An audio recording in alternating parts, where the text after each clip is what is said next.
Hey everybody, welcome to Addressing Gettysburg. Just want to remind you, when you're selecting your next audiobook, choose from some of the great titles narrated by audiobook narrator Mike Scott, like Bloody Autumn, the Shenandoah Valley Campaign of 1864. And if you're an author or publisher interested in having your written works produced as audiobooks, give Mike Scott a shout at MikeScottVoice.com. That's Mike Scott, the voice of history. You're listening to Addressing Gettysburg. Oh, God. You know, you try to be professional and then it just all goes to hell. Hi, everybody. Welcome to Addressing Gettysburg. I'm your host, Matt. Sitting here with me is Eric, the producer. Hello, Eric. Howdy, howdy.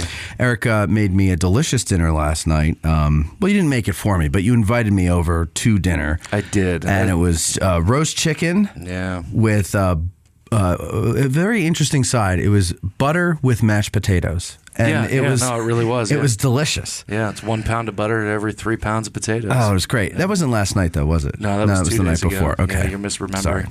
Sorry. It's this year. It just all blurs together as one. Today, let's see. Oh, let me get to this before we get on to the subject at hand here. It's very important to do all this because you don't want to forget people. You know, Eric, we've gotten some things over the last few weeks from people who got gifts for us off of the wish list for the studio and everything like that. And so, of course, we want to thank you. This is our first recording since they've all come in. You know, we took a little bit of a break. And so here we go. Let's see. This is from Stacy Mefford. Actually, Stacy, Bill Etzkorn, and Louis Trott all sent us cases of propane tanks, which we need. Yes, we need. Yes, Mike Lentz is over there advertising the propane tanks, and he's in charge of the heat tonight. By the way, I told him before the show began that if we all start getting sleepy and pass out, it's because he was not paying attention to the fuel. Derelict in his duties. Yes, and the carbon monoxide has made its way into the air supply. Also, it might be good to crack a window once in a while because that thing will burn up all the oxygen as well. But whatever, Mike, you know, listen, our lives are in your hands. That's all I'm saying. And then another thing we got here, our guests today are going to be the first one speaking through the new pop filters on the microphones. Andy Erb, he sent them in. And so thank you for that as well. Much obliged. Also, a huge thank you, of course, to Mike Lentz, who's sitting right here today in the Peanut Gallery for all of the stuff that he sends us, like ridiculous amounts. I think he spent about $20,000 on it's an insane and that's no amount of lie. stuff. Yeah. But also, Joe Denise, Joe Denise is a computer nerd. He's one of our patrons. He's into gaming and everything, and he loves building computers, and he's got all these, you know, souped up computers and stuff. And he offered to provide us with some of the guts of the new studio computer. And then what he didn't have, he told us, you know, to get, and we put it on the wish list. And basically Mike and Jeff Caravella bought the remainder of those things. I believe that's it. I don't. If somebody bought a little thing, I don't want to forget you, and I'm sorry if I did. But anyway, the point is, Joe then, you know, when all this stuff was together, he put the computer together, and we'll be doing live shows from that this winter, video shows. We're just trying to figure out where and when and exactly. Coming soon. Mm-hmm. Coming soon to a social media platform Super near you. Exciting. Yes. And okay, I think that's it as far as the housekeeping goes. Anyway, we just want to thank you, all of you people, but Joe especially for putting it together because we could have had all the meat and potatoes, but I don't know how to assemble a computer. No, not at all. And it would have been a mess. It probably would have blown the whole place up if we tried to do it. Don't forget to follow us on Facebook, Instagram, and YouTube, and make sure you have your notifications turned on. Also, if you use the Apple Podcast app, please leave a 5-star review. Reviews, liking, sharing, subscribing are the best ways to help us grow our audience. Also, when the Today Show airs, share that clip as much as you possibly can. When's that going to air? We don't know. Sometime. Yes. Today we're talking about Willard's Brigade, or the Harpers Ferry Cowards, from Hayes's division of Hancock's 2nd Corps, the Army of the Potomac. And joining us today are licensed battlefield guides Chris Army. Hello, Chris. Welcome back. Hey, thanks. Great to be back. Great to have you back. And a new one, Jerry Hahn. Welcome, Jerry. Thank you. Glad to be here. How are you? Why don't you tell us a little bit about yourself, Jerry, since you're new? We've never met you before. The audience hasn't heard you. Yep. Tell us about Jerry. I've been a guide here since 1998.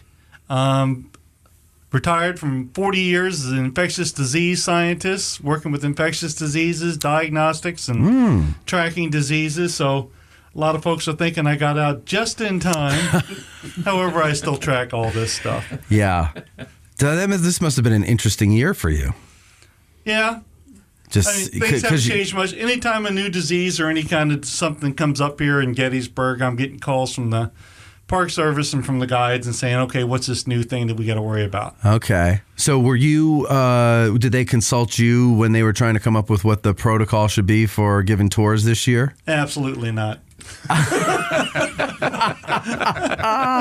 Why do you say it that way? He's got some Because great statistics. I tell them it's a virus. You're going to have to treat it like a virus. Let's go and do our tours. Which means what? Expose yourself to it and get over it? Like, what does that mean? What do you mean? I would have. Well, we've had a lot of guides. I've been out on tours this year. None of them come down with COVID. None of the people that we've had on tours have come down with COVID. Mm-hmm. So, and at least by the numbers I come up with, the exposure rate is low, but it gets kind of blown out of proportions, I think. I tend to agree with you on It that. is a deadly one to certain populations, but it's not one that I spend a whole lot of time worrying about. Yeah. I just track it. I don't worry about it. But wear your mask, wash your hands, stay 6 feet apart, blah, blah, Yeah, blah. but I'm not staying home. Don't look at the windows. No, I hear you. I met hundreds of people this year, and I haven't had a cold in 2 years, let alone whatever this is. I mean, not that that's anything, but I just That's probably just the whiskey, Matt. yeah, you would think. We didn't move to Gettysburg for me to stay at home all the time. Right. No, nor did I. And, it was great. While everybody else was staying home during the first lockdown, I had the battlefield all to myself. Mm-hmm. Me and the other people who thought like me, and we went out. Yeah, get out there in the nice fresh air, right? Yeah, exactly. Great big beautiful battlefield to see. Because that's still good for you, right? Yeah. Getting out in the fresh air, exercising. Yep. Yeah, not sitting at home. Vitamin D, zinc. Get a little zinc. I don't know if you get that from the sun, but you get some zinc. You take some zinc. Not my universe. You get it from the zinc farm. The zinc farm. I was taking zinc, vitamin C, and I was going out in the sun, and it was great. Yeah, lost like 2.5 pounds. You did? Back then, I gained it. Yeah, okay. All right. I gained That makes 6 sense. times that amount back. Pre-Christmas, right? Pre-Christmas. Yeah, it was pre-summer. Yeah. Okay. Then the summer came, and all I did was eat out, and that was it. Okay, so why don't we get into Willard's Brigade here? They're also known as the Harpers Ferry Cowards. I'm sure they didn't come up with that name for themselves. Why don't you tell us about them? Get us to Gettysburg. You want me to kick it off, Jerry? And then you can start, I'll jump in. Okay, all right. Well, yeah, so the Harpers Ferry Cowards, and I should say, in full disclosure, I am actually descended from a member of the 39th New York. Okay. So descended Nice. from a member of the Bluebirds, as Hayes liked to call them. Oops, sorry. I just hit the wrong button on you there. Say that as Hayes like to call them, Bluebirds. The Bluebirds, yes. Okay. So go ahead. Give us a little bit of a... So, some of the regiments had been in service since 61 and 62. So by the end of 62, there are actually some newer men joining as well. And, they do get involved in some of the action in Harpers Ferry and end up getting captured. And thus the nickname. I think it's kind of unfairly applied, wouldn't you say, Jerry? Yeah, 3 of the regiments had just actually been getting uniforms in 3 weeks before the battle, at the end of August of 1862. Now they're thrown into a position that's really not very well supported, and some of these guys didn't even have weapons yet and hadn't even had any training with them yet. And so they're going to end up becoming scapegoats for what was the largest surrender of U.S. troops up until the Battle of Bataan. So these guys actually got the blame because they were the newest guys. They weren't the only brigade there, were they? Oh, no. Right. So did other brigades also get the name Harpers Ferry Cowards, or just these guys because they're the new guys? The new guys. Okay. Yeah, So it's like a hazing thing. It was blame the new guys. Yeah, okay. Yeah, certainly. All right. And the 39th, which is the most experienced, is full of foreign immigrants. Immigrants that had enlisted to fight for the Union, and thus were subjected to a lot of the criticisms and things for stuff that maybe wasn't their fault. Yeah, and 10% of the 126 New York was also foreign-born. And they represent a whole lot of other countries, too. East Indies, the Netherlands, Canada. Yeah, the 39th has, Hungary, Italy, Germany, I think Switzerland. And the orders were given actually in German because it seemed, as one man from the regiment wrote, it seemed like everybody understood German, so that's why they gave the orders in German. So if you can imagine this disparity of men trying to learn the combat arms, calls in German. It must have been something. In fact, their monument dedication is written in German. If you go into New York at Gettysburg and you read it, it's written in German. Wow, interesting. So, after Harpers Ferry, they're captured. Oh, how do they get to Gettysburg if they're captured? What happens here? Well, many are paroled. There are some that go out to Chicago, I think, as far as the... they go out to Camp Douglas, and they really bristled against that because, here they just signed up to fight for the Union, and next thing you know, they're Union prisoners. They're out there in a prison camp during the hold of Chicago winters, Now, wait, let me stop you with this, because explain this to me, because I was reading... Chris Loperfido's book, Death, Disease, and Life at War. And it's the letters of the assistant surgeon from the 111th New York. And he's writing from this camp. And I'm reading this, and I'm like, wait, why are they in Chicago if they're... Was that your uplifting Christmas read or something? Oh, no, this was a year ago. Oh, okay. No, War and Peace was what I was reading for Christmas. I see. So explain how this works. Now, you're captured by the Confederates, yet you are in a Union prison camp in Union territory. Because during this time, what you have to wait is till you're properly exchanged. Explain that. They would make a deal to say, okay, I have 50 of your privates, I have 50 of my privates, we'll trade those guys back and forth. Now, if you have a general, we may give you 50 privates for one general. And so they're waiting to be properly exchanged. And if you've ever heard of an area down there in Maryland near Annapolis called Camp Parole. Yeah. That was a camp you actually went to where you could be exchanged for parole. And so what is happening, these guys are waiting to be exchanged, and with being so many prisoners that have been taken at Harpers Ferry, it takes months before that actually happens. And so being one of the last guys into the Army, they're going to be one of the last ones in line before they exchange them.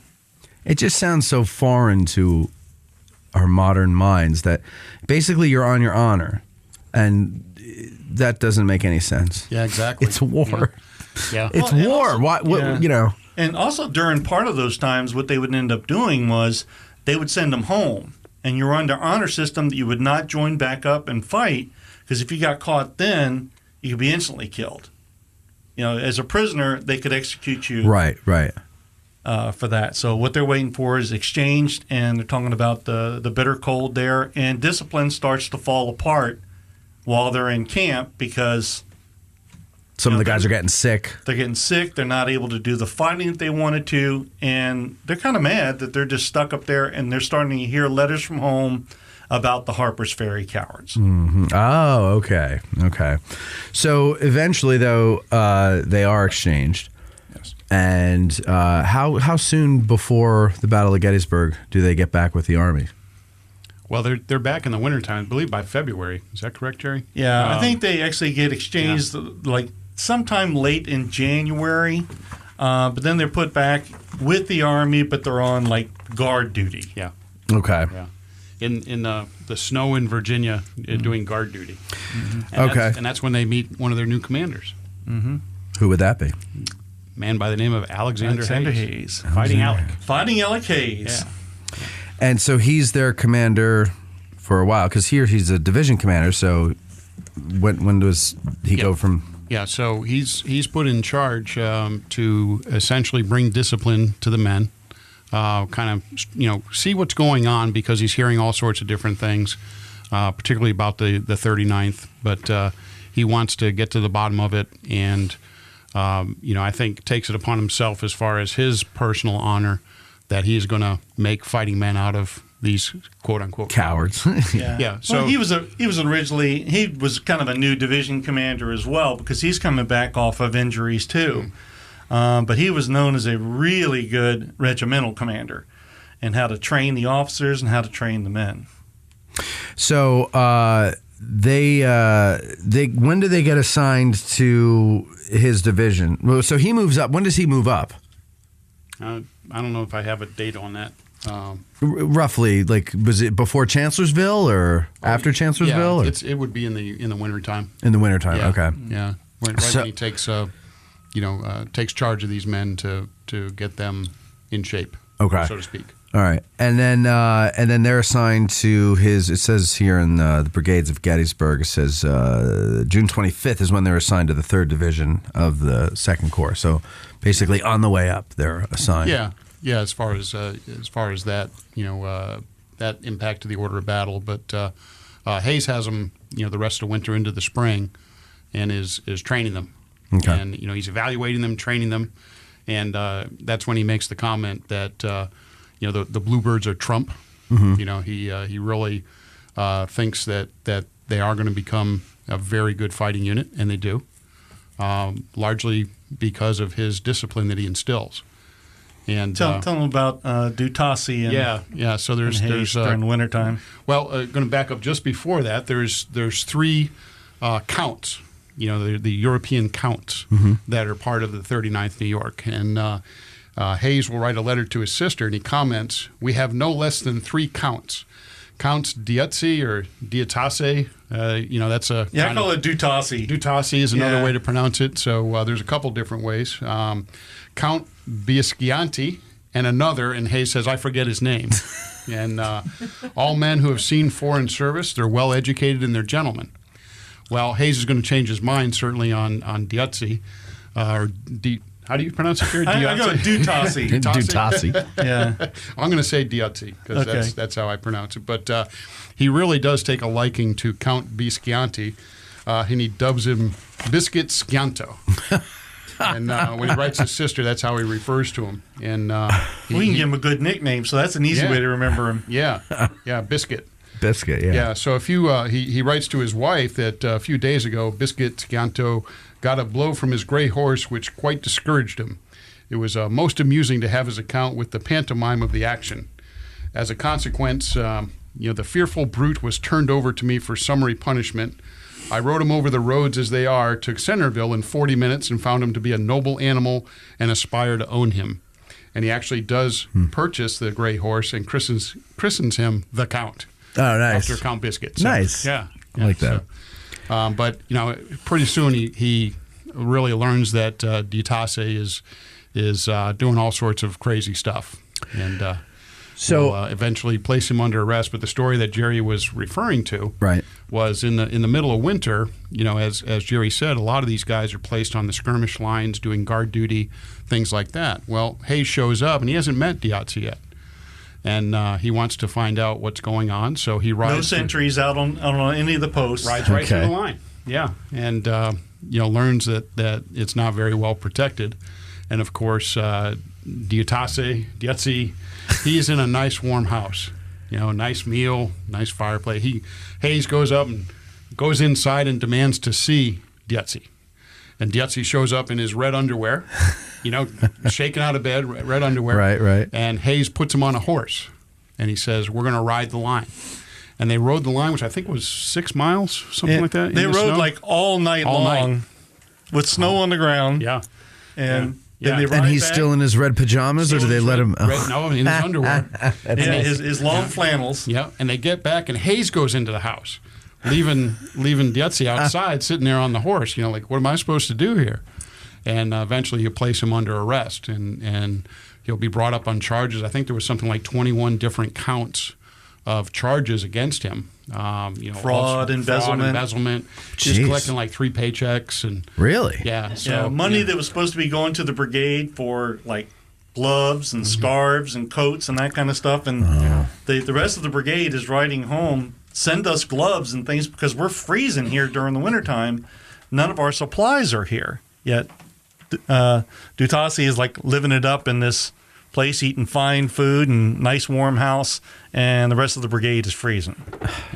Yeah. I mean, he's opening up mailbags. He's taking money from sutlers and, Really? and pocketing it. What a jerk. Yeah. So he ends up in Sing Sing. Oh, wow. Yeah. For a year. Yeah. And when he goes to Sing Sing, there's a great quote here. He gets to the prison in Albany, New York, and he starts his new daily drill. They basically shave his head, and he complains. He says, "You treat me this way, I who speak 14 languages." And the warden says, "Well, we speak only one language here, and damn little of that." Okay, and they throw him in prison. So that's the Good. story of Dietze. But after that, Hayes is going to combine the rest of the 39th, all the different regiments into companies into 4 companies. So when they show up here at Gettysburg, there's 4 companies of men. Yeah, and he's weeded out most of the guys that he thinks are not very good, and so Major Hugo Hildebrand is being in charge of them up here. Yeah. And Dietze ends up dying in a gas-filled hotel room in Baltimore. Well, that sounds fun. Justice. Might be like us if Mike doesn't keep a good eye on the heater. We'll know how that feels. Okay, so get him to Gettysburg, and then what do they go through at the Battle of Gettysburg? Hey, Jerry, you want to take it? Yep, I'll pick up. All right, just get right up to that mic there, Jerry. All right, so they join up, and they get their messages that they're supposed to join up with Hayes' division on the march. But at that point, the 2nd Corps is already on their way. So they're already trying to catch up, with guys that are used to marching for a lot of miles, and now they're new guys trying to catch up with them to get to Gettysburg. They've not been issued any of the Corps flags, none of the Corps emblems, so they're really coming in as an unlabeled brigade. They don't have anything to designate who they are, which will be important when we talk about July 2nd. But as they're coming up here, they're going to be marching up through Maryland and into Pennsylvania. They will get down there by the Taneytown Road, and they will fall out on the east side of the road and wait for orders to come through because they've been told to clear the road, meaning Taneytown, because they're trying to get artillery through there at that point. The next morning, Hayes will start to bring his troops up into line. He'll get Gibbons' division up there into place, and he'll end up eventually bringing up Hayes' 3rd Division, and they're going to be on the east side of Cemetery Hill up near Ziegler's Grove, but they're going to be on the backside of the hill, lined up by regiments. So they're actually ready to be deployed anywhere they need to go. With the artillery being already set up on Cemetery Ridge, there's really no place for them to go at that point, but they will be ordered to send forward some skirmishers to go out there on July 2nd. Okay. And the skirmishers, is that the 39th that they send out? And the skirmisher? There are times when they do send out the 39th. They rotate them out? They in and out? rotate them through, but there's usually like a company or 2 out of the each. other regiments. Yeah, blended.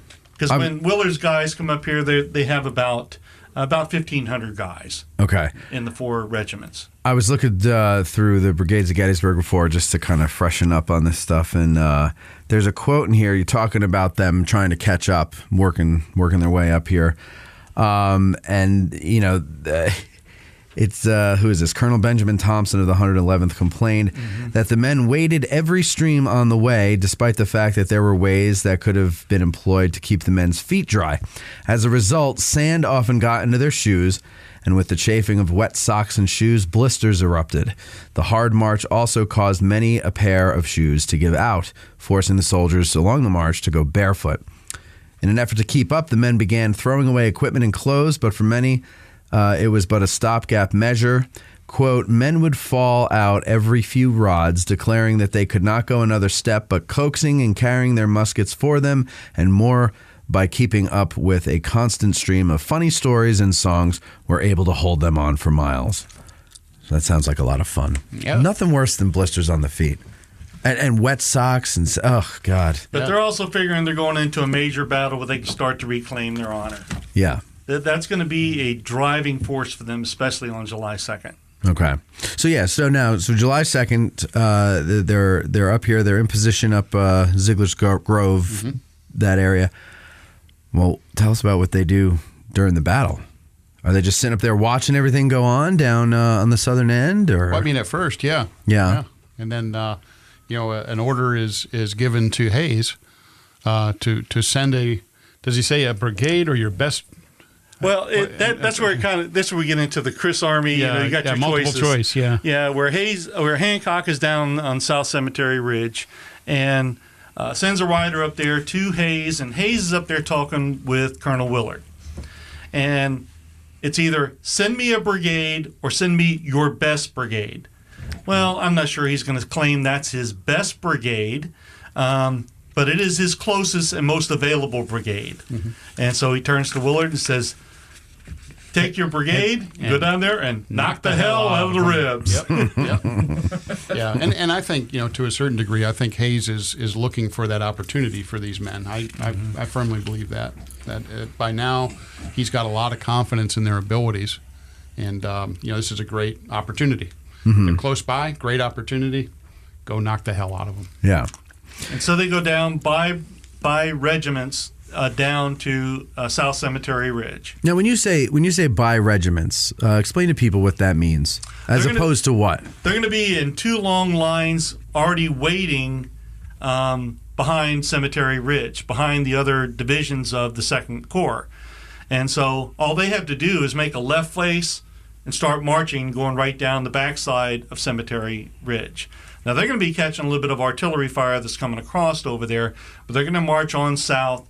They'll go past where the 1st Minnesota is actually located, which is near where the current maintenance shack is. They're a little bit farther back than where you see the monument today. And they will end up going down there and start to deploy the troops. But they will have one guy that they'll run into down there, and there's a debate about who they run into down there before they get into the recapturing of Malbone Watson's 5th U.S. Battery I. Yeah, the 39th is leading, going down there, so they're put on the farthest left if you're standing looking out west. So let's paint a picture for people who don't have this all in their head. Okay, so let's say you're at Father Corby. Okay. Right? Okay. Father All right. Corby statue is the New York Auxiliary Monument, all that. So 39th is there, and they'll go forward to a diagonal fence that still exists there off of U.S. Avenue. U.S. Avenue is not there at the time. Okay. By the George Weichert Farm. By the George Weichert Farm, exactly. They'll go right down in that area, and that's where they'll be posted. Next to them is the 125th, then the 126th, and then behind them, do I have them mixed up? Get them backwards. Okay, my map's backwards. 126th, 125th, and then the 111th behind them in reserve. Okay. First. Okay. All right. So these are all New York regiments. So they're roughly on a north-south line, facing west. Yep. For people who don't know where Father Corby or the Weichert Farm or anything. Yep. So just picture that. Just picture a map, north-south line facing west. There you go. Okay. All right. There you go. Okay. So now continue. Okay. So the 39th is going to be involved in some action as you have Mississippians overrunning, the various artillery that's near the Trossel Farm, making their way up, and as they go towards capturing and do capture some of Malbone Watson's guns. Malbone Peggy Watson. That's right. That was his West Point nickname. Yeah, by the 21st Mississippi is coming on. Benjamin Grubb Humphreys, who's kind of the most senior commander for Barksdales. So right, so 21st Mississippi's in Barksdales Brigade. Mm-hmm. This is all part of this. The attack on the Union left is in its later phases at this point, right? Yeah, the fighting's been going on for about an hour and a half, depending on which kind of time frames you want to use. Okay, but the line is rolling up. Right, and Willard's sent down there because there's this big gap. Yes. Right, and Barksdale has rolled up Humphrey's division's flank, correct, and pushed through. Well, it's in the midst of doing that. The 21st Mississippi has already crushed the Union troops up there at the peach orchard. So now Barksdale's Mississippians are starting to turn north and make that move up the Emmitsburg Road, driving off Carr's brigade and Humphrey's division. Okay, so there's Third Corps troops retreating, basically through Willard's brigade, right? As Barksdale is pushing them back farther north on the line, I'd say. Well, some of Graham's guys are going to be coming through there in piecemeal, but they're trying to turn them around and get them back into the fight, but they're not really having part of that. Right. Yeah. And then so more of them will fall up north of the line. And the 21st Mississippi will run into the artillerists of like the 9th Massachusetts Battery and then Watson's Battery beyond that. Okay. And there's... As you come farther east. Yeah, exactly. So now Watson's Battery, where is Watson's Battery in relation to all of this? Well, if you go out in the field today, yes, it's north of U.S. Avenue. Right. U.S. Avenue was not there at the time. Right. Okay. The battery itself was actually south of U.S. Avenue, of modern-day U.S. Avenue. Okay. Okay, and you can see a nice little rise there. There's a single tree out in that field. There's really a lane. Nice, There's a lane that goes from George Weichert to the John Weichert farm, going through the woods and meandering through that way. Yeah. John Weichert Farm is the one that's over on the Wheatfield Road. Yes. Okay. Yeah. So Caldwell's men have already gone through there, and they're headed to the Wheatfield already. Right. So that's where the gap in the line is formed. And the horse trail today is the original farm lane that went past the Trossel farm and everything, right? Original. Roughly. Weichert Lane. Yep. So he would have been north of that? Is what you're saying? That. Watson's Battery would have been north of that. North of that and south of modern-day U.S. Avenue. Okay. Nice little rise right there. You can, if you drive out there, especially this time of year, you can see it. Yeah. Where they used to have a porta potty parked out there all the time, right during the summertime. Yeah. Okay. So Watson's Battery's out there, and what happens with their battery, and what does that have to do with Willard's brigade? What do they do? The 21st continues. The 21st Mississippi. The Confederates continue on after capturing a lot of guns, artillery. Yeah, the artillery of Watson's. Bigelow. No, Bigelow. Thank you. Bigelow's guns are already captured down there by the Trossel barn. Right. Yeah, that's on the other side of the farm. So they're coming over that. If you're down at the Trossel farm by the Bigelow's monument and everything, and you look across the road, and there's this bald hill in front of you. The 21st Mississippi is coming over that, pushing them back. They've come pushing over Bigelow that. back. Yep, and they've pushed Bigelow back. They've captured some of the guns. They keep going. Now they're after Watson's guns. Right. Okay. So now, and Watson's a little in front of them there in that trail, or what's the trail now, and they've got to go after them. Okay. So they capture their guns, so Watson's guns. They're in the midst of all that, and one of the men, Samuel Peebles, who's not actually part of Watson's battery, right? He's part of. Yeah, he's a second lieutenant on temporary duty from Hazlett's battery up on Little Round Top. So he's down there, and he's back on one of the caissons, and somebody comes up to him and says, "Why aren't you down there with your artillery battery?" And he points to him, and he sees all the action that's going on down there. He says, "If you give me a musket, I'll go down there."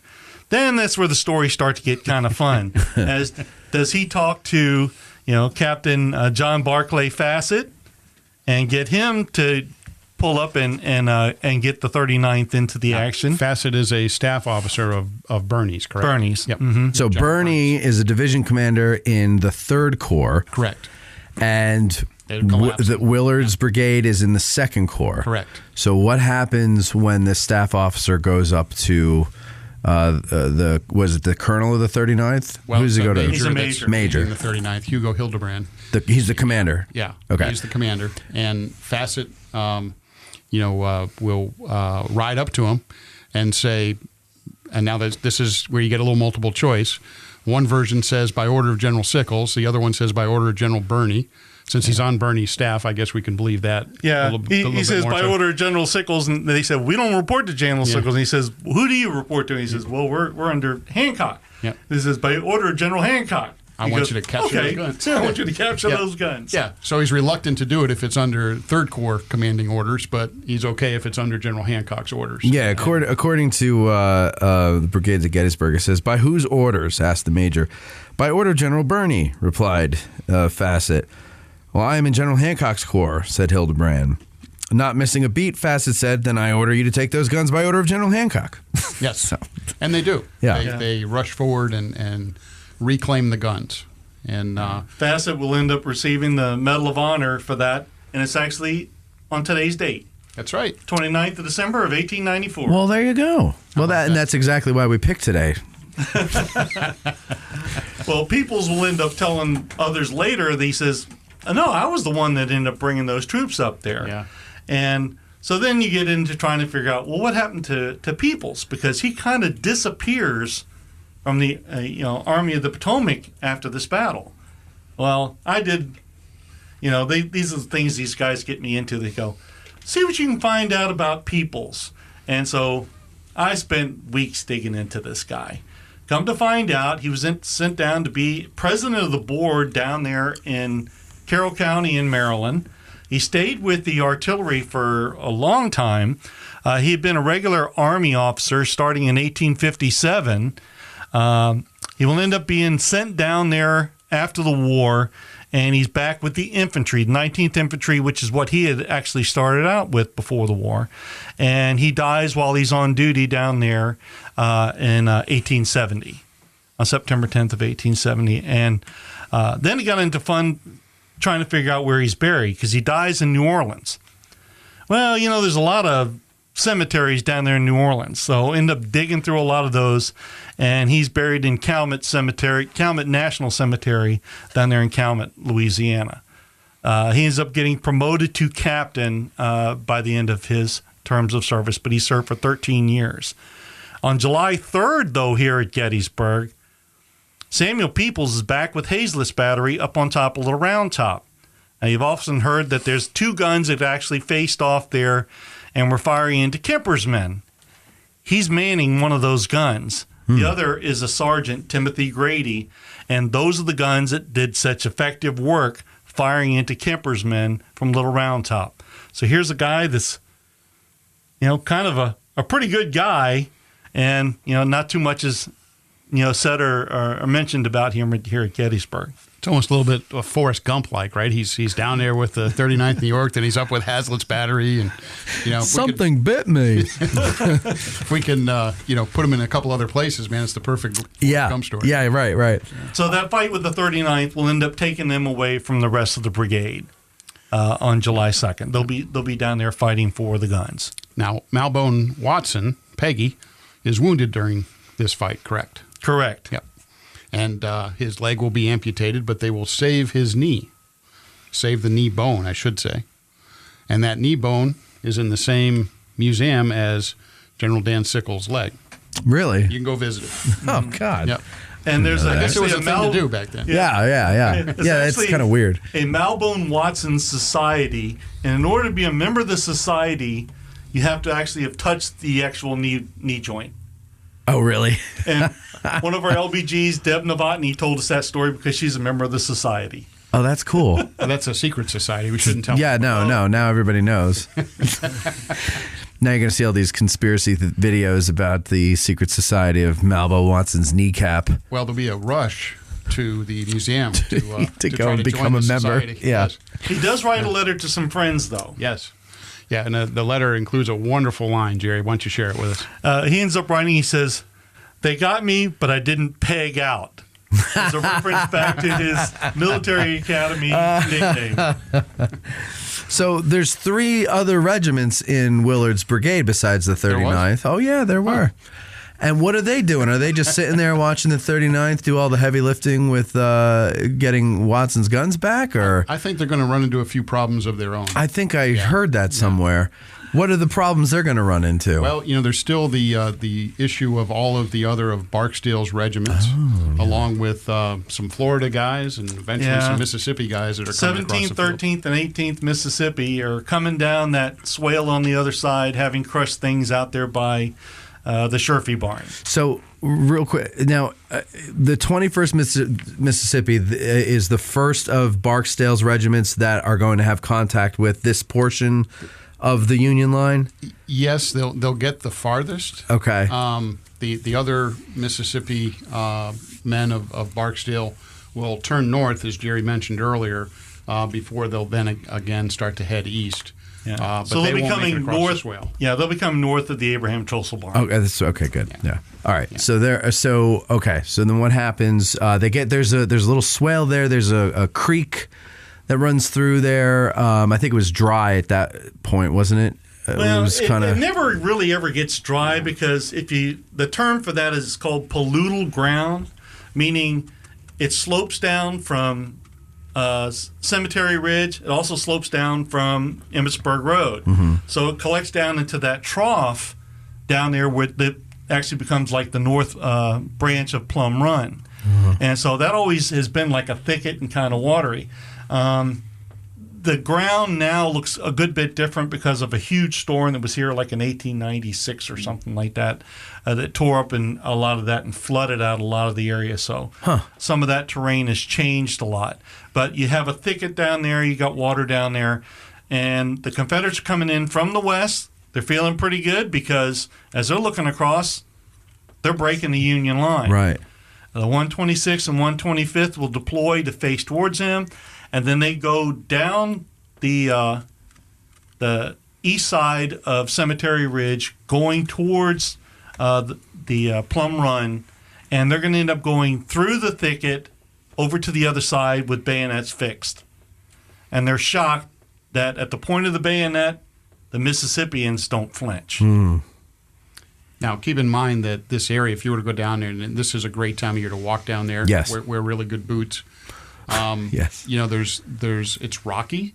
Mm-hmm. There's a lot of vegetation, snarly kind of vegetation, and of course, the park cleared it. Gosh, has it been 10 years since they cleared it? It's been a while. Well, I know they did it at least. They had the controlled burn over there in 2015 because we had just been in the house a few days when we went over there during the controlled burn, and that's when I misstepped up on the Pennsylvania Monument and went down about 8 steps and messed up my leg. My guide season was over then. So that was September 15th of 2015. That's kind of like a story a soldier would tell. Yeah. Being wounded. Wounded on a monument. Yeah, we just moved in the house, and then I was wounded. I fell off the largest monument in the battlefield. Right. That's kind of hard. But, the terrain down there, even like on the left side as you're looking west, there's some drop-offs on that rocky area that's 6 to 8 feet. Mm-hmm. Okay, and then you have all this other... So trying to keep command and control for Willard for at least those 2 regiments, and then eventually when the 111th joins, had to be difficult. Yeah. And then you get through all of that, and I'm sure they all didn't make it through at the same time, and there's the Mississippians, so you go to give them the bayonet, and they barely flinch, as Jerry said. So then they get into a prolonged fight with them. They will end up actually shooting Barksdale out of the saddle. He ends up getting left behind. He's mortally wounded on the field. He will be taken to the Jacob Hummelball house, laid out on the porch, and being defiant to the end, he said, well, Longstreet will be here by the morning.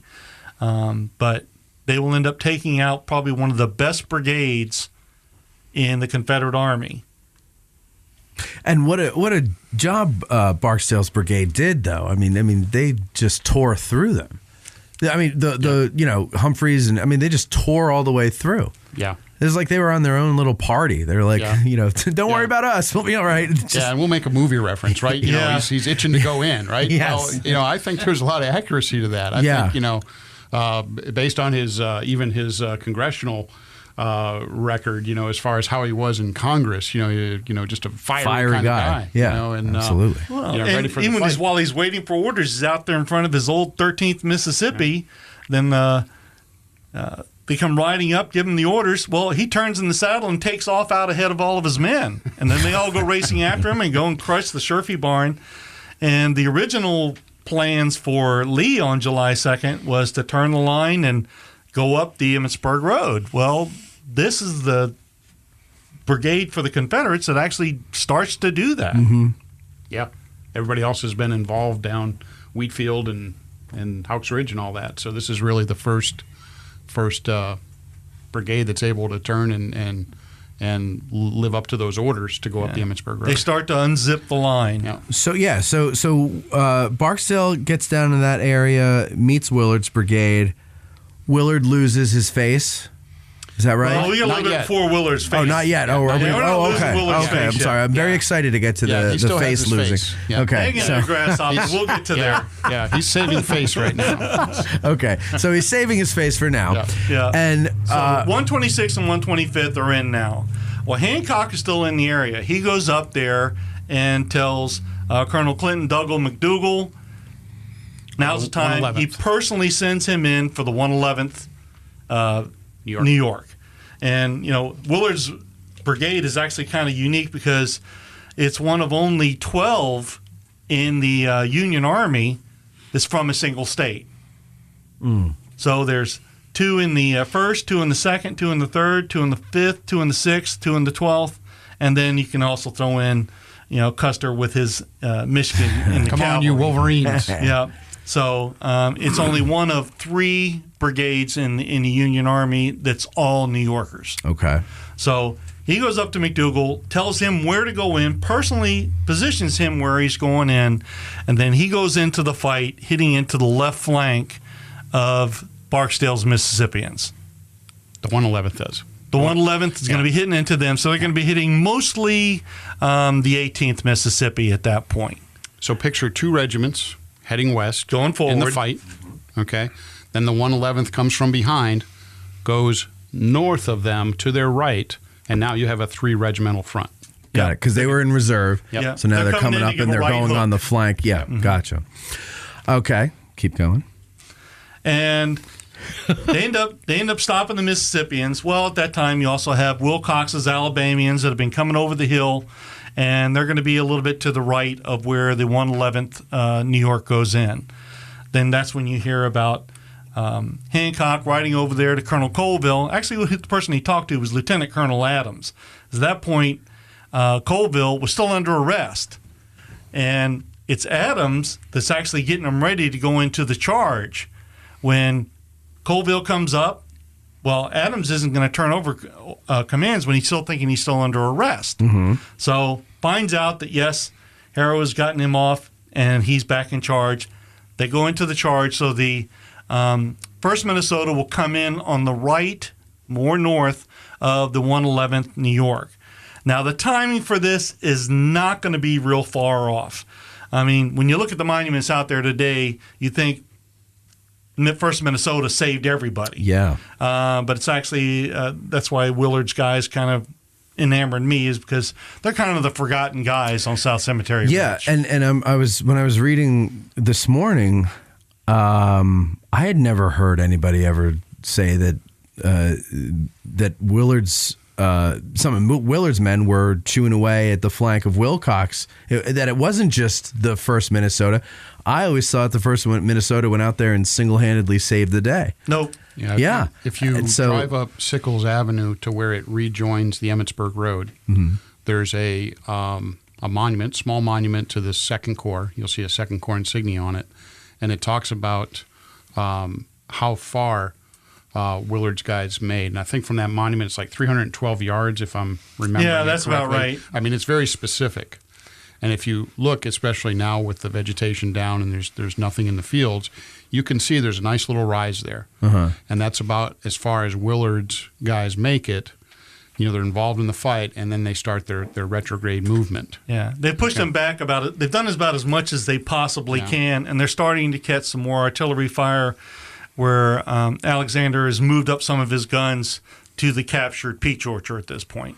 The whole brigade gets out that far, or just the elements of it? So it's the 125th, 126th, and by now the 111th is coming up on the right. Okay. So it's really the two 125th and 126th, 125th. They make the most progress. Yes. But in order to extract them, they're going to need the 111th off to their right because there's a whole boatload of Confederates right there. Right. Okay. So that's how they're able to make their retrograde. So how far out does the 1st Minnesota get?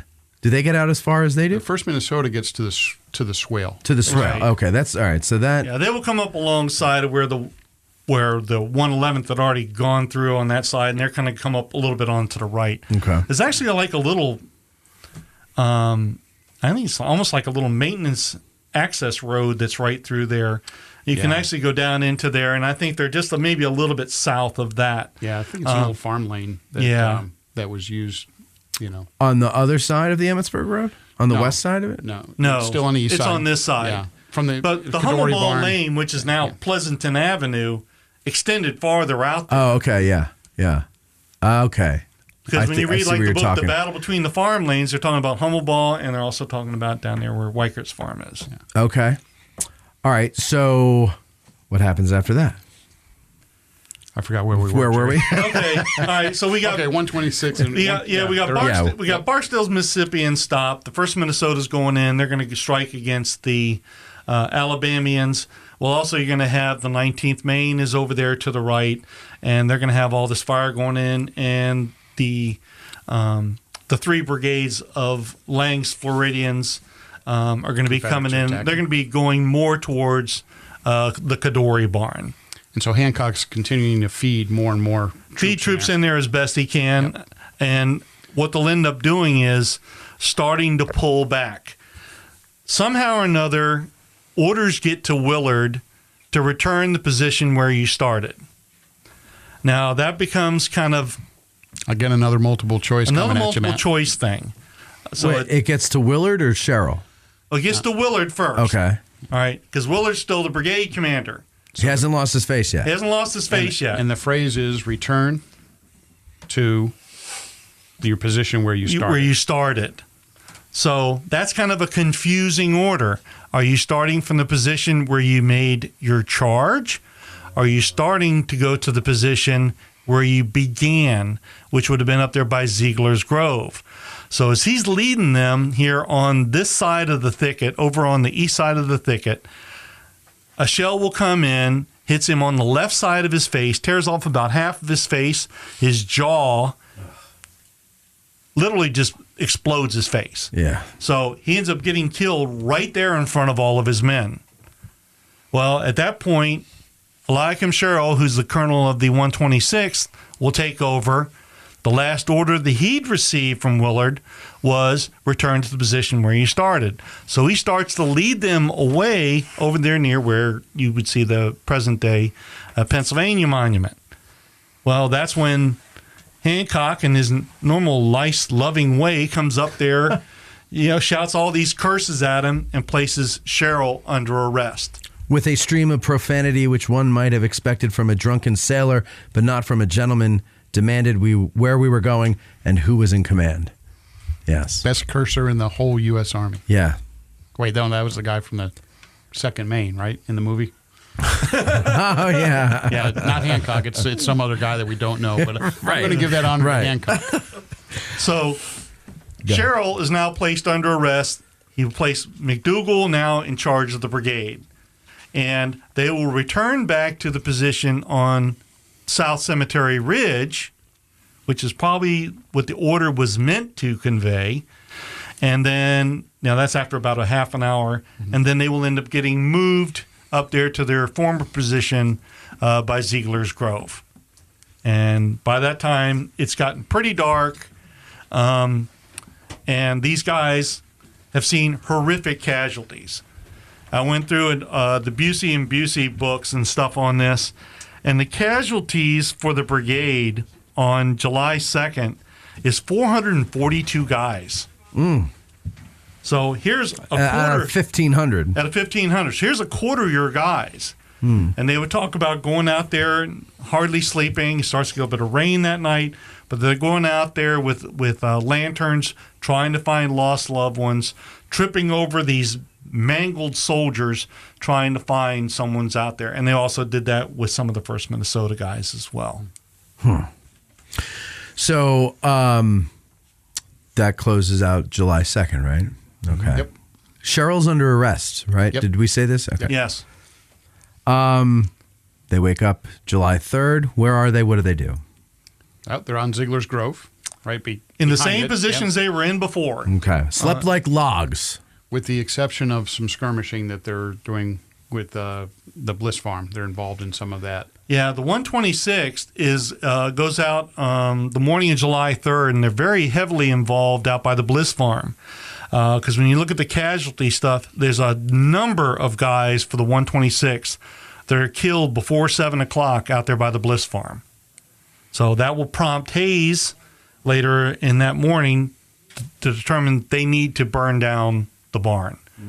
And orders will end up going forth. The 14th Connecticut will go out there and Nutmeggers. The Nutmeggers, and they'll end up torching the place.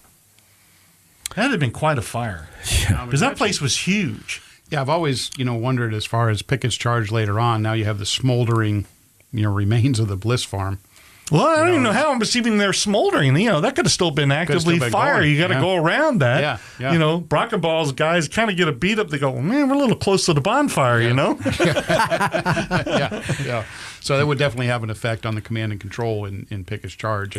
But it's not like they didn't know it was there. I'm sure they could have seen it from Seminary Ridge. Yeah. Oh, yeah. There were 4 companies of the 126 that were sent forward out to the Bliss Farm, and 3 of the captains ended up getting wounded and all out there.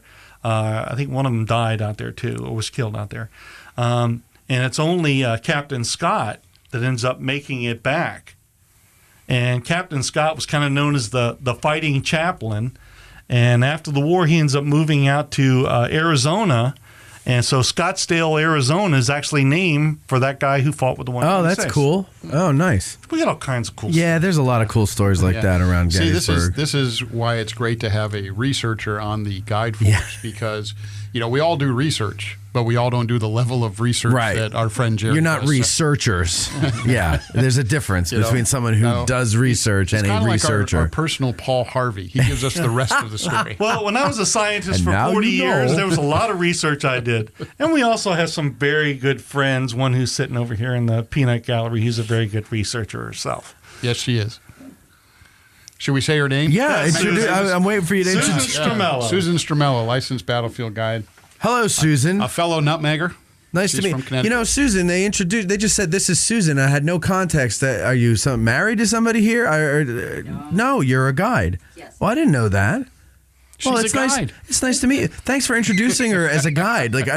Well, we told Eric, but Eric failed to tell Eric me that. didn't tell me. Yeah, Okay, yeah. well, then I'll have a talk with him. We said we have a bigger celebrity than either Jerry and I put together. That's Susan. Oh, well, it's nice to have you here, Susan. Thank you.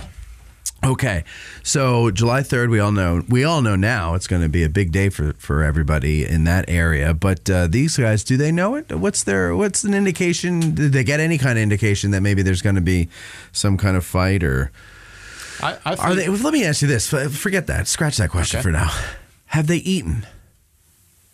Very little. Yeah, I don't think they're still Food on has their not been 3-day the priority, rations. and they're actually talking about where McDougal and I think Captain Thompson. No, it's It's Thompson. Benjamin Thompson and Benjamin Thompson, and they're back at where a lot of the coffee boilers are going on down by near where the Tawnytown Road is, and some shells start coming in around 1 o'clock, and one of them hits a group of these pots and blows them to smithereens and sends shards everywhere. McDougal and they're having to fight their way to get back up to their regiments who are on this side of the hill. And they don't have coffee. And they don't have They don't coffee. have coffee even. And you know how people are. Not until I've had my morning coffee. These poor Exactly. guys. And they're not being resupplied with food, though, right? I mean, it was basically whatever they had in their haversacks the day before was the last meal that they had. Is that right? Yep.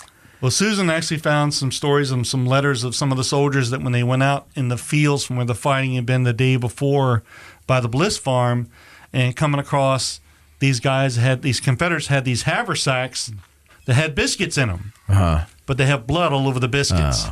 They eat them anyway. Yep. Yeah. Little blood's not going Iron. to stop a soldier. Little extra iron. Little iron. Yeah.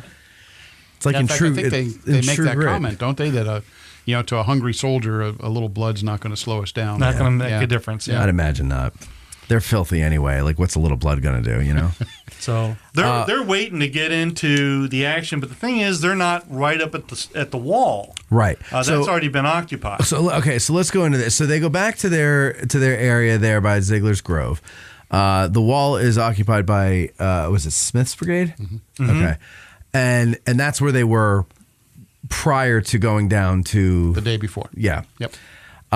So now they're kind of like a couple regiments are behind Smith, and then a couple are to the right, or something like that, or they're not all. Well, the 39th is going to be behind the 14th Connecticut, and you're going to have the 125th be behind the 12th New Jersey. Okay. 126 is farther over there to the right, almost where the road starts to make the turn to where the old cyclorama used to be. The bend in the road, right at the Bryan House. Where you get past the Bryan House where the stop sign is. Okay. And the Alexander Hayes Monument is down there. The 126 will be down there, and then the 111th will be right next to the Bryan House. Okay. They end up squirming their way into a little bit of an area of the stone wall, and they're also going to be behind the 12th New Jersey. Okay. The bombardment occurs.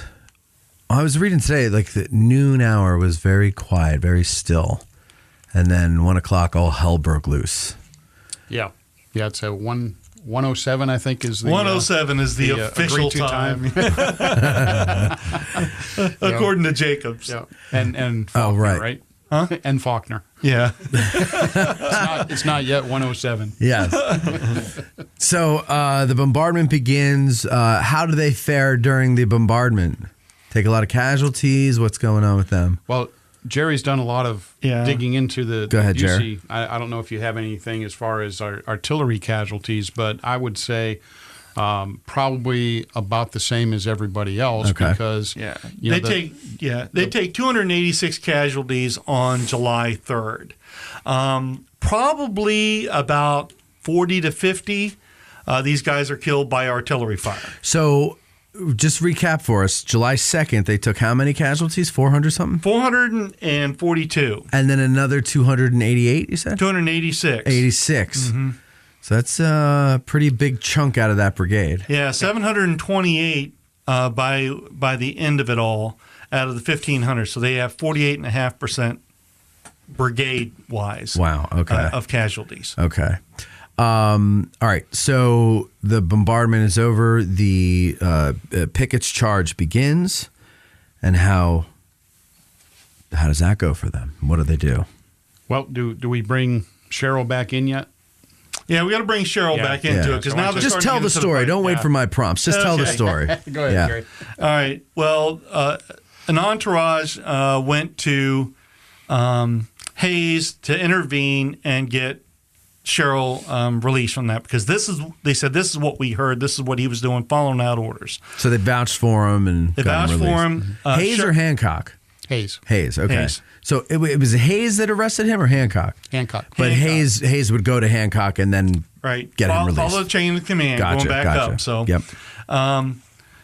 and so he ends up getting released. But he's still stinging from now being the second time told that, he's now flown in the face of the enemy. He's not liking that. Mm-hmm. So he ends up actually riding kind of a mostly white horse behind the lines. And as the fighting is continuing on, he gets shot in the gut behind the 39th New York line. And he will end up being taken to the rear by some of the guys from the 39th to the 12th Corps Hospital. And he will end up dying there on July 4th. Most of the rest of the brigade don't even know that he had gone down. McDougal is now going to be in charge of the brigade, but he also gets wounded. Mm-hmm. He gets shot in the left arm in the ulna, which is the one that has like the ice cream scoop on the end of it. He ends up getting shot there, gets that bandaged up, and he will end up returning back to the line. In the meantime, Lieutenant Colonel Isaac Husk would be in charge of the 111th. But they're starting to wait for the fight as the Confederates are marching across the field. Getting back to Sherrill, am I thinking of the right person, Jerry? That didn't Sherrill get wounded in the face previously? Yeah, and that was at Harpers Ferry. At Harpers Ferry, and it went through basically through his jaw, right? Yeah, broke a lot of teeth, and because he's kind of old at that point. 50. Yeah, he was born in 1813, and and still a tough as nails guy. He was a congressman and senator before the war, and was a farmer and retired up there to Geneva. So they think of him more of as a farmer, but he was a congressman. But he's having trouble speaking, eating, and sometimes even breathing. And finally, a physician up there says, well, let me take a look at it. Comes to find out that there was pieces of shrapnel that were embedded in his tongue, within his tongue that they couldn't see. So they operated on that and actually ended up clearing that back out. What does he want to do in 1862 later in the year? Once they've been released, he's looking to get back with his regiment. Got to have that honor back. Wow. You shoot me in the jaw, I'm done. And so here he is, here's finished. The guy, and he's trying to redeem his name and fought as hard as they could on July 2nd, gets arrested, and finally he has another chance on July 3rd, and he's trying to control it, and next thing you know, he gets a gut shot, Yeah. So later on, Hancock recalls having placed him under arrest, right? Mm-hmm. And he cannot recall who it was. Well, you want the quote? Sure, if you have the quote handy, Ed. So Hayes is visiting Hancock in Norristown, right, Pennsylvania, after the battle because he's recuperating. And Hancock says, "What has become of that colonel of your division I put under arrest at Gettysburg? I guess I ought to apologize to him." And Hayes sadly responded, "That's just like all your damned apologies, Hancock. They come too late. He's dead." He's dead. Yeah. And then you hear the music. Wah, wah, wah, wah. Right? Oh, God, I have it, but I don't want to do it. I don't want to do it. It comes too late, Hancock. He's dead. There you go. Man, special effects and everything. All right, so... We're a very fancy Gettysburg podcast. I can see that. Yes. Yeah, we're a high production value. The game has been upped. So they get into the fight, and they end up getting into the fight also against the 11th Mississippi right there at the Bryan Farm. Yes, all right, so let's talk about the fight there at the Bryan Farm. So go ahead. Willard's Brigade, Smith's Brigade, they're all in that area there. Willard's guys are kind of the most close ones to the Bryan Farm. They will see some of the Confederates trying to take refuge behind the barn and within the barn, and they will be sending troops into there to drive them back out. Some of the 11th Mississippi also escape on the backside more north of the Bryan Farm. But what are they running into then? Woodruff's guns. And, Dad Woodruff has already gone down. Tully McRae, who's born in Mississippi, is firing against troops from his own home state. And things are starting to crumble for the Confederates at that point. They're just getting crippled at that stage. Hayes will then order a charge from the guys on the right. That's going to be the 108th New York. He's going to have the 126th going in. Part of the first mass sharpshooters, the 90th 90th Pennsylvania will also go into there, and they will connect up with the 4th and 8th Ohio as they start to push in and close in on that flank and start to do that inflating fire that's so devastating to the troops over there, driving the Confederates back across the Emmitsburg Road, where it starts to become part of Steinwehr's. Right, okay. They will end up being 4 guys in Willard's brigade that end up receiving the Medal of Honor. One's from the 125th and 3 from the 126th.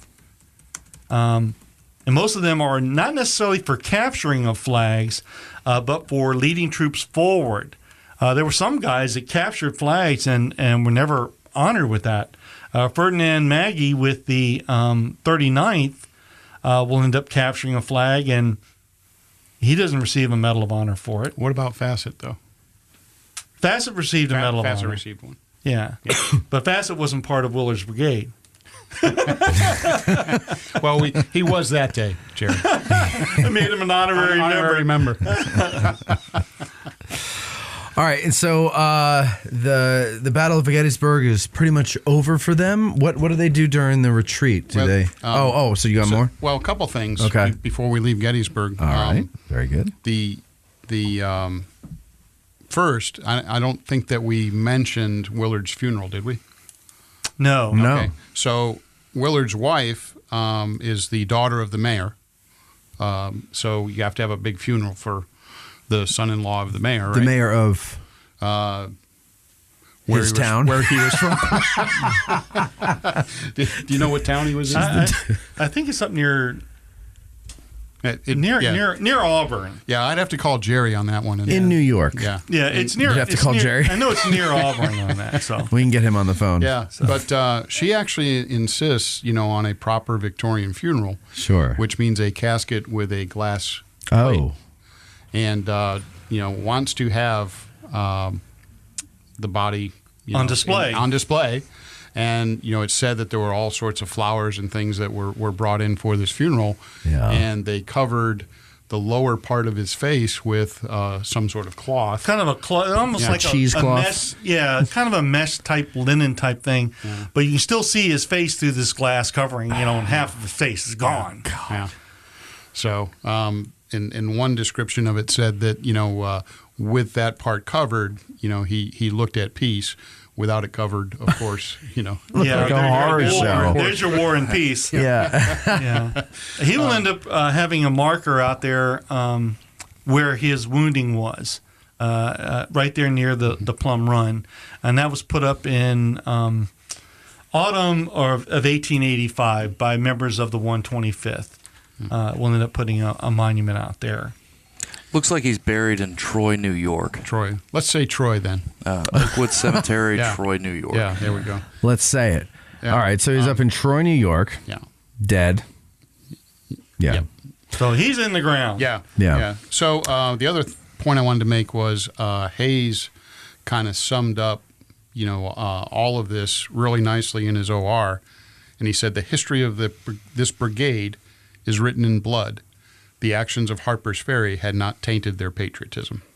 Nice. So they've redeemed themselves. Yeah, and when you look at these things, 73 of these guys are still buried in the Soldiers National Cemetery in the New York plot, and another 5 are buried over in Evergreen. There was probably another half dozen that had been initially buried in Evergreen that ended up getting moved to home cemeteries. Yeah. So a lot of these guys never left Gettysburg. So the guys in Evergreen would be the ones that Elizabeth Thorne buried? Is that, or do we not know? Or there's a section close to the Baltimore Pike. Right. Yeah. Right. Now, several of these guys that were buried in Evergreen had died here, and I think they secured them some places to be able to be buried here, not necessarily buried immediately after the battle. Okay. They may have been guys that were mortally wounded. Gotcha. We'd But have there's to 5 of consult those. with a couple of our expert Evergreen cemetery guides as far as the timing of who. I got the information. I just didn't bring it with me. Yeah. I'd call Jerry is what I would do. Yeah, well, we'll get him on the phone. See a pattern here or not? But I do. I think I'm starting to see a pattern. All right, so why don't we do this? We'll take a quick break, and then we'll come back, and we will entertain the questions from our patrons. Mostly Michael, is that? Mike's got. He's been a pretty good patron from what they introduced him as. So. He's a great patron. So he can ask all the questions. So he we wants let him ask whatever question he wants to ask, Excellent. as many of them as he wants. Wonderful. I say to the patrons, send in your questions for Willard's Brigade. And when I say questions, I'm saying all of you together make questions. But Mike says, all right, here's 10 of them. Each with 10 follow-ups. Right? Yeah. Right, because it's like 10. part A, part B, part C. Each one of them has like 3 parts to it. Well, we love it. We love it. We do. And we'll take the break and we'll come right back. Tell you what, this might come in handy if the lockdowns continue throughout the winter. Plowman Cider is a proud sponsor of Addressing Gettysburg and wants to offer our listeners the chance to bring Adams County's delicious agricultural countryside to the comfort of your own home this winter. Grown and fermented on Plowman's 7th-generation family farm, their heirloom and bittersweet apple varieties create ciders that would have been familiar to our ancestors but will be new to your modern taste buds. You can get Plowman Cider on Gettysburg's historic Lincoln Square at their tap room, or have it shipped to your home by visiting plowmancider.com. Addressing Gettysburg listeners can use the coupon code CIDERPOD at checkout to enjoy 15% off your order. So put a taste of Adams County in your glass this winter with Plowman Cider. Go to plowmancider.com and use promo code CIDERPOD for 15% off. That's plowghmancider.com. You must be 21 years of age and shipping is subject to your state's regulations. Think outside the bus and let Getty's Bike Tours show you the only way to truly experience Gettysburg. There's a reason why Getty's Bike Tours is the longest running bicycle tour company in Gettysburg, and that's because they put the customer's experience and safety at the top of their list of priorities. Follow a licensed battlefield guide through some of the most legendary ground in American history. There's a tour route for everyone, from the newbie to the hardcore history buff. So go to gettysbike.com or call 717-752-7752 and book your reservation today. Mention Addressing Gettysburg and receive 10% off your tour. Discount does not apply to rentals. That's gettysbike.com or 717-752-7752.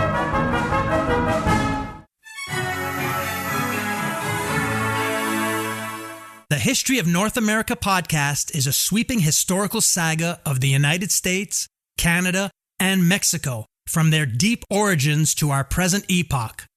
Join me, Mark Vinette, on this exciting, fascinating, epic journey through time, focusing on the compelling, wonderful, and tragic stories of North America's inhabitants, heroes, villains, leaders, environment, and geography. This incredible historical adventure follows a path of exciting events led by interesting people who reach beyond their grasp to touch key moments in time.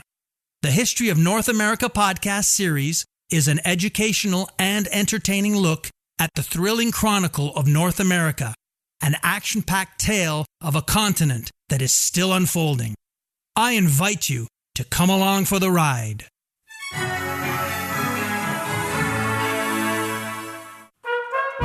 Hey Gettysburg business owners, 2021 is just around the corner, and that means that in a few months, people will be planning their spring, summer, and fall trips. So why not tell them about your business through Addressing Gettysburg? Did you know that younger families look for shorter vacations and they plan their itinerary before they ever set foot in their destination? Did you know that Addressing Gettysburg provides great exposure to several thousand listeners within a 4 to 8 hour drive of Gettysburg each month, and tens of thousands more outside of that area?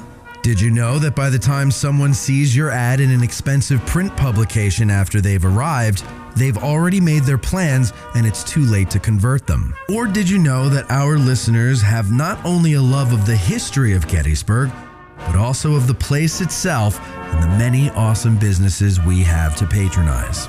With 57% of Americans listening to podcasts these days, there's really no good reason to not get on board with Addressing Gettysburg. So take advantage of our ground floor rates while they last. Contact us at advertise@addressinggettysburg.com. That's advertise@addressinggettysburg.com. Gettysburg, a nation divided. The battle that changed America. Avatars, generals, artifacts, games, 360-degree views, an immersive battlefield experience. A new way to discover history. Gettysburg, a nation divided, an augmented reality, narrated by Scott Eastwood. Download it from your phone's app store today and support Addressing Gettysburg by entering GBurg1863 in the referral code prompt after downloading. You're listening to the Addressing Gettysburg podcast with Matt Callery. I forgot about that part. Thanks, Sam. Okay, let's get on to the questions here. Don't forget, ladies and gentlemen, that these questions are submitted by some of our awesome Patreon patrons over at patreon.com/addressinggettysburg. And if you'd like to submit questions for our Ask a Guides, you need to get the exclusive content that we have over at Addressing Gettysburg's Patreon page. You need to become a patron by going to patreon.com/addressinggettysburg. Link, of course, is going to be in the show description. Okay, our first question comes from Chaplain Cox. He says, Willard's Brigade is a great topic. I've always wondered if there was coordination between Willard's Brigade and the 1st Minnesota in their counterattack. I hear that Hancock personally led Willard to their jump-off point. Did he then ride over to Colonel Colville and exclaim, "My God, is this all the men we have?" Thanks, Chaplain Cox. Yeah. Good question. So, as Jerry's already kind of laid it out for us in the battle action, I think the best way to sum it up is that Hancock that day was everywhere, right? He's everywhere. So he's the air controller there. Yep. Part of what he's trying to do, of course, is respond to everything that's happening on that part of the line. He's been given command of not only his 2nd Corps, but also now the 3rd Corps, because Dan Sickles has been wounded. And he's coordinating all sorts of effort, including probably through Meade, of course, that you have elements of the 12th Corps on their way to that sector of the battlefield as well. So there's all this going on. And, I looked at the numbers one time. There's a phenomenal amount of Union men that were on their way to that part of the field, all directed by Hancock at some point. And I just forget the actual number right now, but it's could have been enough possibly to isolate Barksdale from the 2 divisions that were farther south. But that's a story for another day. Okay. Hancock seems to be everywhere. So he's everywhere that day. Flying all over the place. Yeah, so he does position Willard, and then as he's riding back, he will help position the 1st Minnesota. And then as we mentioned, there's other regiments that are thrown in piecemeal. You have the 3rd Corps falling back. They're trying to rally them. So there's 19th Maine, Francis Heath. Those troops are doing a great job out there. Yeah. And he also directs Weir's guns to move out there into the field behind where the Kadori barn is. Okay. And a position that really was too far exposed for artillery to be. Yeah. And one guy, the one artillery battery we haven't talked about, too, is Evan Thomas's. That's right there in front of the Pennsylvania Monument. They don't get hardly any credit, but yet they held off a lot of the Confederates on July 2nd. And it wasn't until they stopped firing that Wilcox's men were actually able to start coming down the hill. And what they're waiting for is the rest of Humphrey's guys and part of Brewster's to get past them, clear their front. So that makes that a little bit of an opportunity for the Wilcox's guys come down, that then presents the targets for the 1st Minnesota. Okay. Spencer Frogner, he says, "Hey, Matt, Chris, and Jerry. I must be honest, I'm a bit embarrassed to call myself a Gettysburg buff, yet I still have to dig deep into Barksdale's charge and the counterattack by Willard. I did a little reading to see if I could get my brain to think up a good question, and I think I may have gotten one.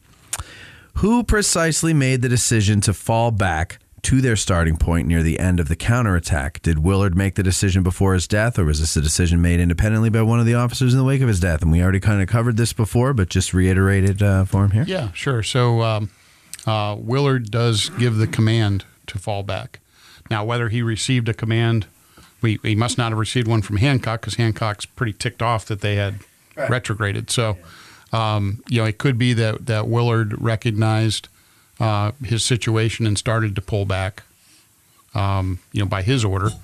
And, as we know, it must have been communicated to Sherrill, because Sherrill continues that. Yeah. When you have a limited amount of time when you're out there, you don't have unlimited bullets, because there's not being supplies being brought forward. Your men are going to start to run out of ammo. What would they be supplied with? How many rounds would they be supplied with? typically? Typically 40 to 60. I think, Right. expecting a battle, they would have an extra 20 in their pockets, and of course any that they could find. But I've heard Jerry talking about this as recently as today. In some of these regiments, the different regiments within a brigade don't necessarily have the same types of guns. Right.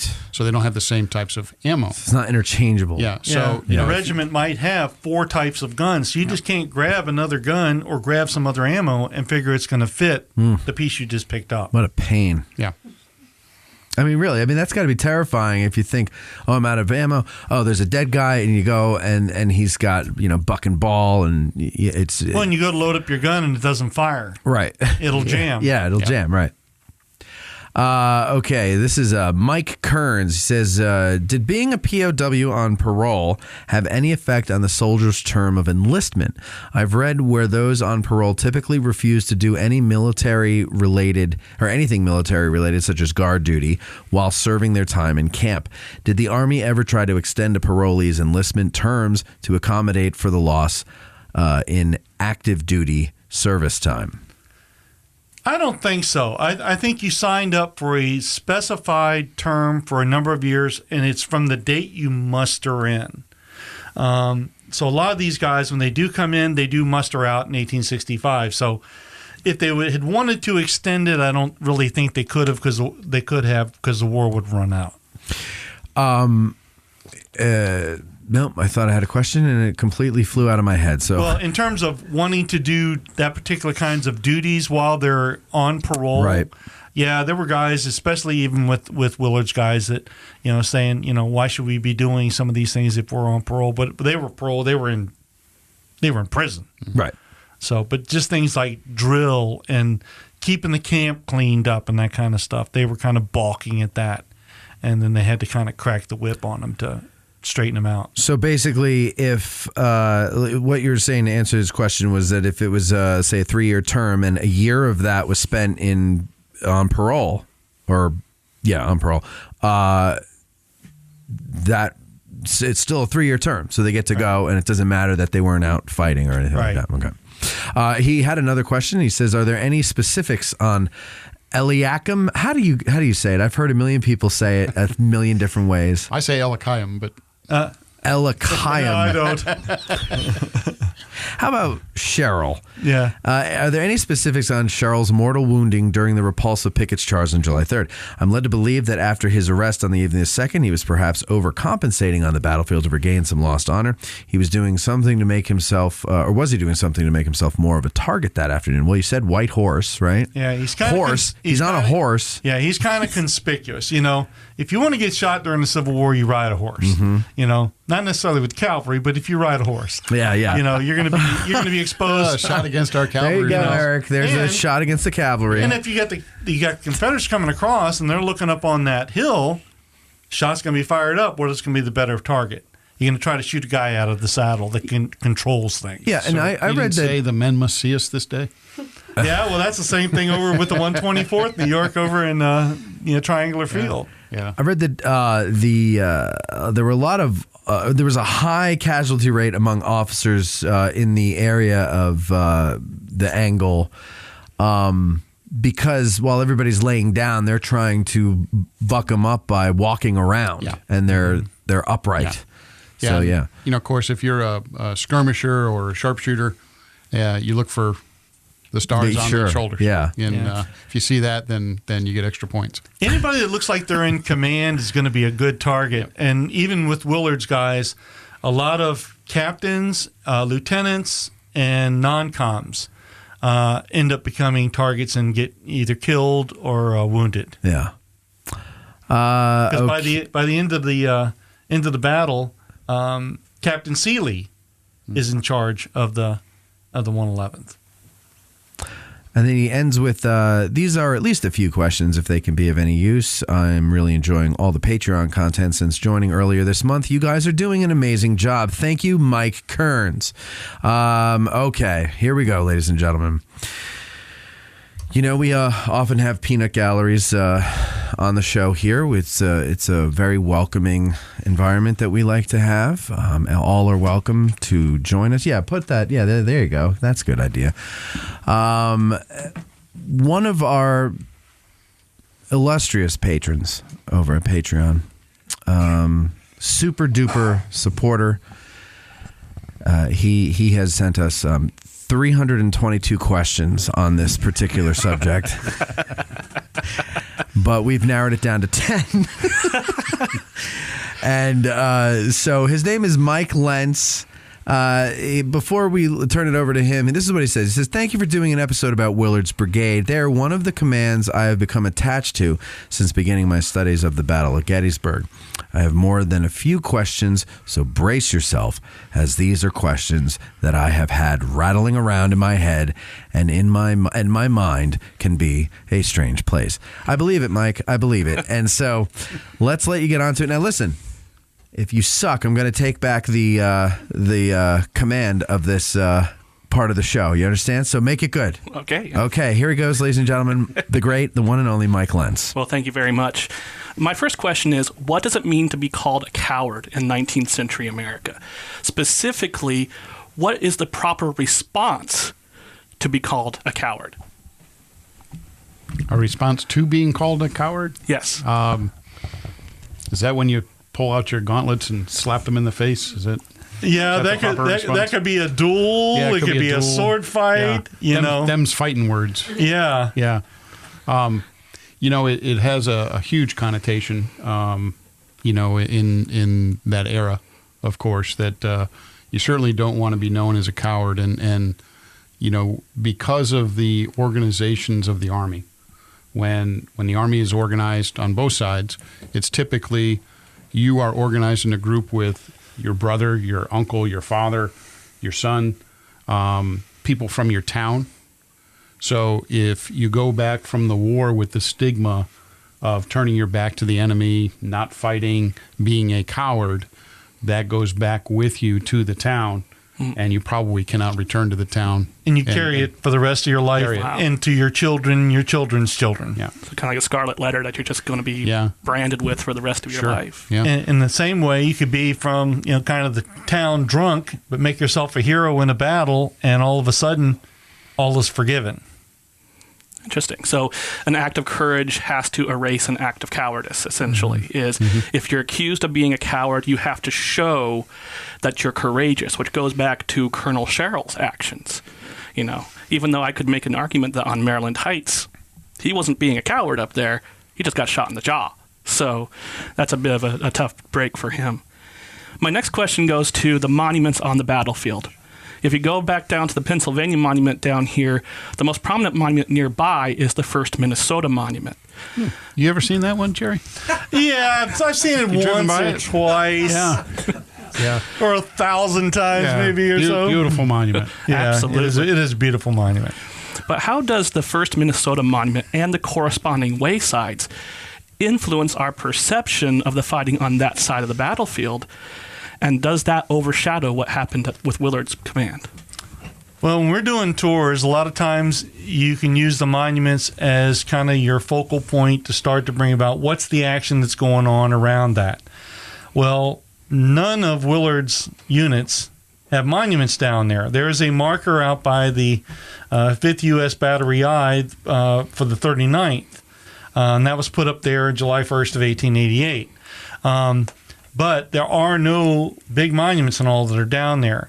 And we were discussing this a little bit too, was that how much of that ground was actually owned by the GBMA? Because a lot of places on the field, the monuments are placed where the land was purchased, not necessarily where they fought. And you think of like the 45th New York out there by the McLean farm. Well, their monument is back there on Howard Avenue because all that field out there was not owned by the GBMA. So they had to put them where they could buy some of the land.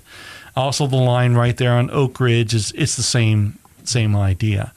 Why did they, when they finally got their funds together to be able to do that, why did they place them up there where they fought on July 3rd? That's a good question. It'd be really nice if they had enough money they could have put ones down there on July 2nd field, but where do you actually put that? Do you put it from where they start? Are you going to put it on the other side of the thicket where they actually got into the fighting? Well, that's going to be missed by 99.99% of the people that would come to Gettysburg. So they put them in prominent positions where they were in Ziegler's Grove.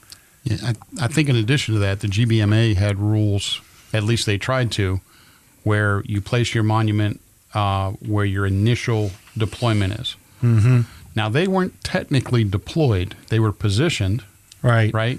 But they weren't deployed for action there. Right. They were kind of, a support, group that then gets pulled down to the southern end of the field. So you could make the argument that that's not really their deployment spot, but it definitely is where they were on July 3rd. So, yeah, it works out. I think they probably had an easier way to be able to prove that. And when they put up their monuments on October 3rd of 1888 up there in Ziegler's Grove, except for the 111th, and that goes up 26th of June of 1891. I guess they had to wait for a break in the schedule for Caspar Burble to be able to fit it in, because that is a gorgeous monument out there. That's one of my favorites. Right behind Matt, right there. Yeah, the logo of addressing Gettysburg. Yeah. It's a colorized version of that. We adopted that one too, that monument. So it goes back to monuments going on this theme. Willard has a marker where he was killed, or at least where his veterans place where he was killed. Mm-hmm. Is there a similar marker or monument to where Sherrill is wounded? No. Mm-hmm. No. No, but he is on the monument. He is on the 126 monument, and his face is actually done in bronze on that. Mm-hmm. Of course, he's not smiling because I think he's probably missing some teeth. Yeah. Still from where he was shot earlier. And the 126 is the one, say you're on Hancock Avenue, is the one just right behind the Hayes statue? Yes. To the right. Yeah, to the right of it as you're looking towards Hayes. Okay, looking towards Hayes, okay. And then finally, I think it goes back to the Garibaldi Guard. Let's go to the 39th New York. Garibaldi.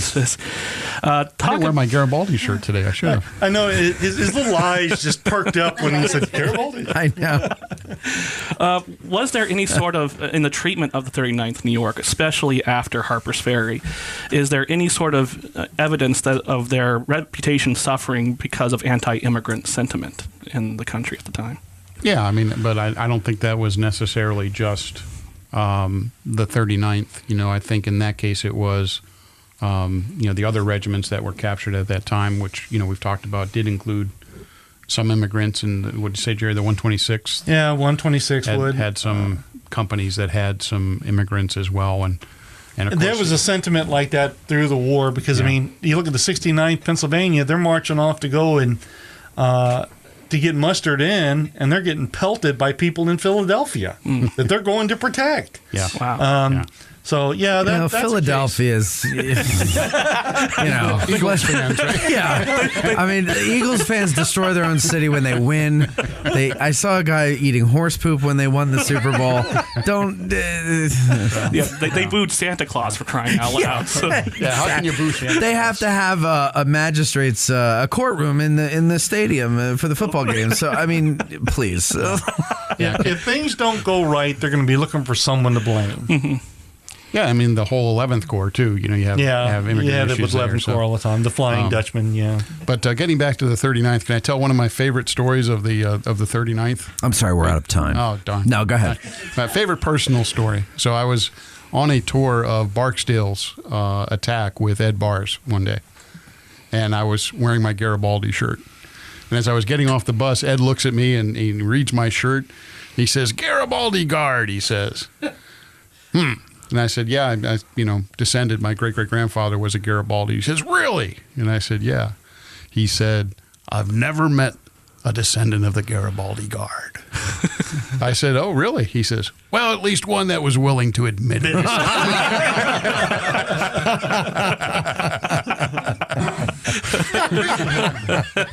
Oh, man. I love that generation's sense of humor. They will be missed. Yes. Well, all right. Is that it, Mike? Mercifully, they answered all my other questions. So no more? No more questions right now. All right. Well, I guess, all right, good. Well, you did a great job. Next time, don't do the host. You understand? Just rookie mistake, but yeah, it's all about making Matt look. Yeah, good. you gotta. I always have to look better than everybody else. You understand that? I'm just kidding. No, I'm not. Okay, so thank you for that, Mike. It was very good. I like that. I liked you taking it over there. That was fun for me. Got to rest my back a bit. Not that this is a strenuous job for a back, but you know what I mean. All right, guys. Chris and Jerry, thank you very much for coming in here. Anything you want to add before we go? No, appreciate you having us on a fine summer day. Listen. Oh, we can't leave this one story. Go ahead. What's that? Well, you were talking about where Hancock is recuperating, and this is just 4 days after the battle. On July 7th, he calls in one of his aides and has him pen this circular to go out to the entire army, trying to find out whose brigade it was that he had sent in on July 2nd. Well, a lot of folks have said, oh, well, that's the 1st Minnesota. I don't think so, because he would have known the 1st Minnesota Right. because they have all their corps badges.